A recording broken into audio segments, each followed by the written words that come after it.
Hello friends.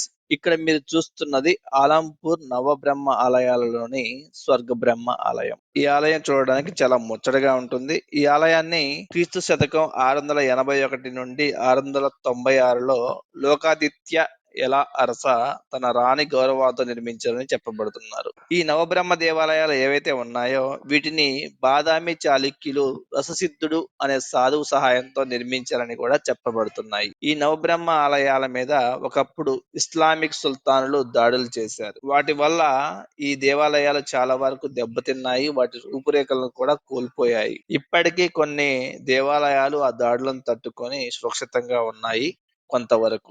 Navabrahma ఆలయాలకు సంబంధించిన పూర్తి వివరాలు, అసలు రససిద్ధుడు ఎవరు, అసలు ఇక్కడ దాడులు ఎలా జరిగాయి, ప్రస్తుతం ఇక్కడ పరిస్థితి ఎలా ఉంది, ఇవన్నీ తెలుసుకోవాలంటే మీరు పూర్తి వీడియో చూడాలి.